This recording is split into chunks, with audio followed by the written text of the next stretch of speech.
What is up, YouTube? Welcome back. It is Rahul, and this is my channel. You guys know me for Pokemon, TCG, all things Pokemon, really. I've been streaming a lot more on Twitch. Post-rotation, or rotation, I guess, is coming in 5 days, so I hope you guys are really excited. Really appreciate you guys blowing up that last video. It was a lot of support, pretty overwhelming. If you guys could do the same with all of my future videos, that'd be amazing. It would really make my life, honestly. But today's video is going to be a little bit different because I want to hold some of the deck profiles until we get to a position where I can actually test them on ladder, until I can actually play them on the rotation ladder. So I want to kind of show you guys how some of these decks work, some of these cooler ideas that I have, but like the Skiploom deck, or Jump Off deck. So until then, today's video is going to be about Pokemon TCG Live, what we know about it, what I want from it, a little bit of an overview. I know some other content creators already covered this, but this is just simply my idea of what I want and how I want the game to be. Now, again, don't get your hopes up. I have no actual information about anything. This is simply just my wish list, effectively. I made a nice little PowerPoint. So, back in November, Direwolf Digital, who runs the current PTCGO client, Pokemon does not actually own it. Direwolf Digital is the ones who are in charge of it. They own it. They take care of it. Apparently, people were sending a lot of rude DMs and a lot of rude social media messages to them. Yeah, and they have like a very high quality bar for their other games apparently, but PTCGO is like something that is like not really their priority. Is that kind of how they said it? Or like, yeah. So, and then they kind of said that like we can't really say that they're why they're getting dunked on, because some of the products, some of the DEV, like the devs, like they can't prioritize them because there is somebody holding them back, which in essence is saying like Pokemon is holding us back from making a lot of the changes we want. So Pokemon has a very clear idea on how they want to do things. Now, in the time frame between that and now, Pokemon has listed multiple jobs for developers, front-end developers, app developers, all this kind of stuff, which would only make sense given the timing of this TCG Live leak. So it would only make sense that if Pokemon wanted to stop working on this PTCGO client, maybe wrestle it back from Direwolf Digital, kind of let their contract or something die with the game, and put out a new client, which I think everybody wants. I don't think anybody wants it to be just a reskin or a rename, because that would be incredibly depressing. And if that does happen, I would probably be very, very sad. So this is what we saw on Twitter. We saw this logo on the left. I'm putting here, yeah, on the left, that has this. That is the new logo, the new icon for Pokemon TCG Live. On every booster pack or blister pack, for example, cards would always say contains one blank booster pack, one promo card, one Pokemon coin, and a code card for Pokemon Trading Card Game Online. But starting with Fusion Strike, with these leaked images, these not leaked product images, but like the official announced product images, say a code card for Pokemon TCG Live. Now, that is simply the only thing we actually know, that there will be a code card for Pokemon TCG Live. And based on just that simple bit of information that we've received, there's a lot of people getting their hopes up, including myself, that it'll be a new client. It won't just simply be a reskin. And Fusion Strike is set to release, I think, November 17th, or mid-November, exactly, like sometime around that time frame. And that might not be exactly November 17th. I actually can pull up a calendar right now while we're doing this. November 19th would be that Friday. So it's set for November 19th release. So that is kind of like the end all be all time we'll know by, because this says code card for Pokemon TCG Live. So we should know by then. So that is what we know. That is like realistically all we know. So what do I want from the game? What do I think it's going to be? Like, I hope it's not a reskin. I hope it's not just a brand new like client, or like a brand, just like they changed the name, they changed the logo, and they said, here, have PTCGO. I would be a little bit bummed out. So this is my wish list in order of, like, I guess, importance. I don't know. I can't really put some importance on some of the top ones. So number one, new client. I think definitely we need an account collection transfer. I don't think it should be too hard to do that. I think if people had to start new accounts, it would really, really suck, because a lot of these accounts have been built for like 10 plus years. And there should be some method of account transfer or like compensation in some effect. Because if you're going to do PTCG Live or whatever, then PTCGO has to be shut down. Like, those servers have to be shut down. So when those servers get shut down, it should be easy enough to bring that over. Or people are just going to keep playing on PTCGO, I guess, even if there's no benefit, because while they're grinding, I guess, new stuff, because they have all these cards. Like, for example, I have every set pretty much, like, besides like a couple of the 2013 to like 2015 era of cards, I have like pretty much every set of cards on this account that I've been building since the day I started playing Pokemon. So it would be like kind of a devastating blow. Now, I think that's universal across the board. I think everyone wants that. So number 2 is an in-game grinding method. So what I mean by that is like right now on PTCGO, the only way you can get coins and tickets and whatever is like you can get packs through these like 8-man pods, which is fine.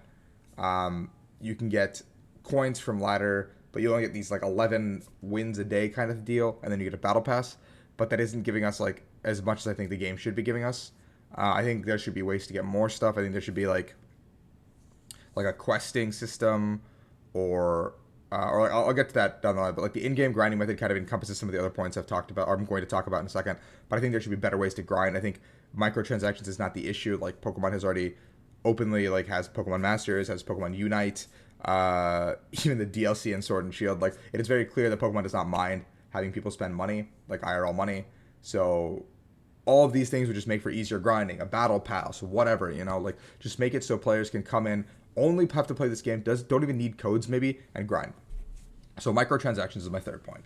I think, like I just mentioned, Pokemon is not a stranger to saying all our other games have it, and I think it's stupid to say that PTCGO shouldn't. So there should be a way to buy in-game packs. Now this serves as a dual purpose. One, if we can buy in-game packs like for like 25 cents per, for example. This guts the secondary market that is charging the codes that are charging about $1 on release day and to like 70 cents after, which I think is absolutely ridiculous that people are paying $1 for codes. Even with like discount, like 5%, 10% discount codes, you are still paying a lot of money. You are paying like $36 for a quote unquote booster box, and that doesn't even get you like, that's equivalent to like one Rayquaza VMAX right now, which is like absurd to me. So you guys should not be subjected to something like this. Like that is a lot of money to invest in a card game that is purely online. So these microtransactions would mitigate that, and then also I think it would just make it easier for people who were like, I don't want to go out and buy code cards. I don't want to go out and like work through this entire secondary market. I just want to fucking put my credit card information in, and I just want to buy like 100 codes on release day, which I think should be very reasonable, should be very possible to do. Granted, it'll probably, like if it's microtransactions, maybe they're unlocked, maybe they're locked. I don't know how that would entirely work, that interaction. Like if you're buying them, I think they should be unlocked. Like if you're personally spending your money to buy them, they should be unlocked, but I don't know how that would happen. Like a locked, unlocked system, whatever. And again, like there should be like a battle pass. I think like Unite has a battle pass, Masters has like a battle pass, like a questing system.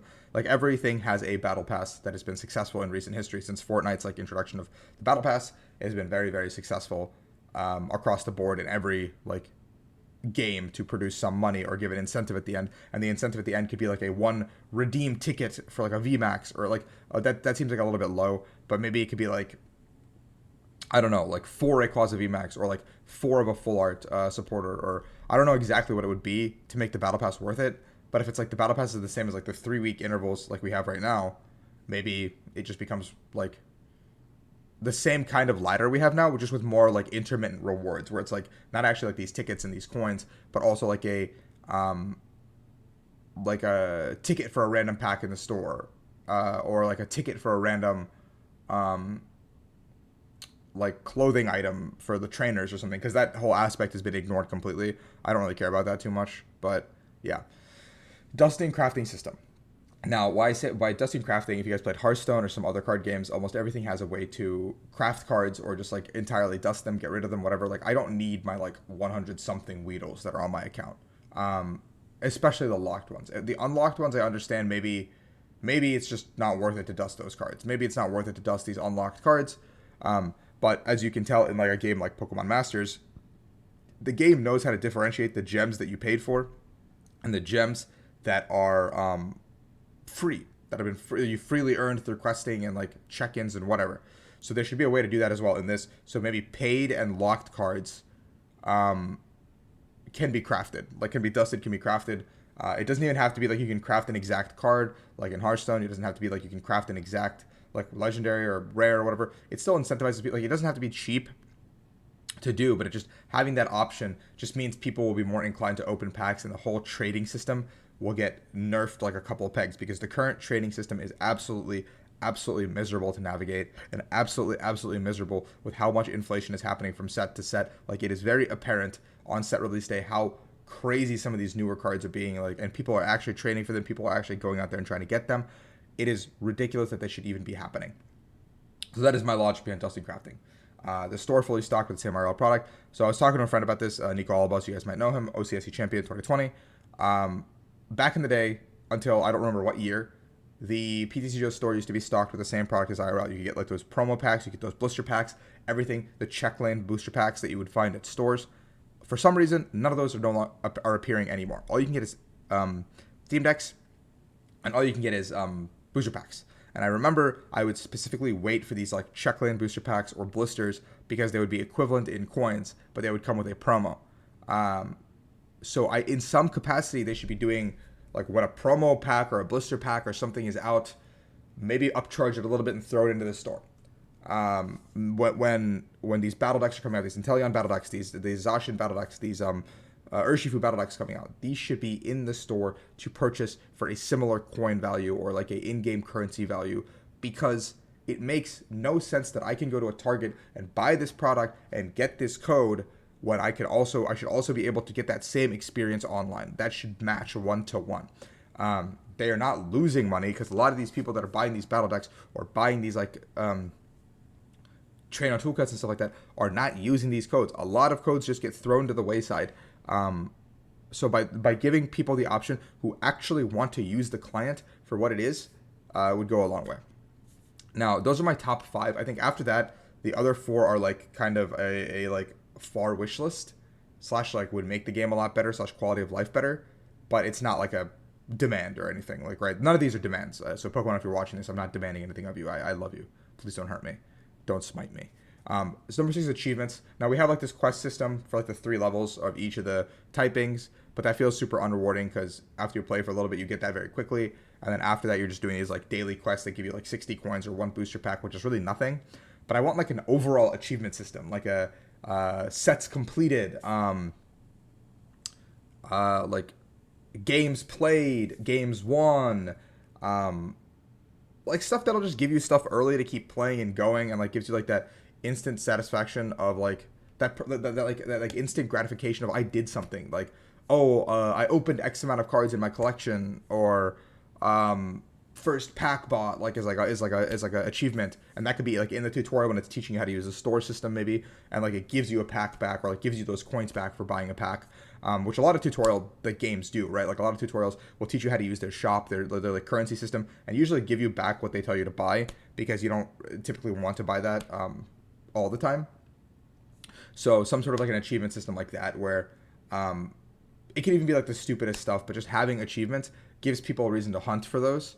And I know a lot of friends and a lot of people that like whenever they play any video game, including gacha, including card games, anything, they always look for those achievements. Like they are the people who go after these achievements, and those kinds of people will similarly exist if a achievement based system existed in this as well. And that could just be like on the side. It doesn't have to be like main. It just gives you a reason to play for longer or go for bigger achievements. Maybe like win your 500th game on ladder, or like, I don't know, when you're like 10,000th game, which would take some time, but when you get there, it's like, oh, cool, I got this. And it could just be like booster packs, like random booster packs, or like a ticket, or like a voucher or something for like redeem a booster pack or something, like you would do like a scout or something in Pokemon Masters, or like, I don't know, yeah. Number 7 is custom rule sets. I think custom rule sets would be really cool to have to mitigate first turn rule stuff. It would help a lot with testing. Also, there used to be like a take back button in Pokemon TCGO when you played friendly games, like friend battles. So having that back in friend battles would make testing a lot easier to kind of talk through plays and figure stuff out if you're on a call with somebody when testing and practicing. So the client would become a better access to test. Also with custom rule sets, I think like if they have the plans to go back and add like past sets, which I don't know if they will, like all the way back to like the Wizards of the Coast era, it would make it really easy to play old formats, because there is a lot of interest behind playing old formats, and there is like a lot of people who generally do play Legacy, even though it's kind of a dead format. So people I think would really enjoy playing something like 2011, 2015, maybe even like 2010 if that ever got added. Like people would really be like all over that. So having something like that would be would go a long way. But that's like a pipe dream kind of thing. That'd be like really cool to have. But yeah, number 8 is ranked ladder, and I think you guys are gonna be like, Rahul, why do you have ranked ladder so low? Personally, I don't really care too much for a ranked ladder. It would be fun to grind and like kind of have like a leaderboard to see where you are and like go up, right? But like my motivation on like an online game like this is simply to grind out everything else that exists and then eventually go to ranked. In an actual Pokemon setting, I always strive to be at the top, right? But so it would probably push me to do that anyway. But it's just like a personal preference of mine where I don't really value a rank ladder as highly as other people. I know a lot of people want it, and it would really make having like a ladder or an ELO or a skill based system easier to climb / like get better testing and practice as you get to the higher levels. And then number 9 is like a better tutorial, because I think the current tutorial is like super out of date. Like they're using like 2011, 2012 like basic blue, basic like red decks to do the tutorial, and like a lot of these cards that they're showing off or mechanics don't even exist, and they haven't even like touched V's or VMAXs or something. I don't know. It just feels like a little bit outdated, and I think like it shouldn't take too long to either update the tutorial or like put up new videos or a link to videos or something. I did see that they recorded some new videos over in May, and they're unlisted on the Pokemon channel. But there's a web browser page that you can go access all these videos on how to play the Pokemon trading card game. So it does look like they're taking an active step to moving towards like updating all that stuff. So I'm hoping the tutorial gets updated.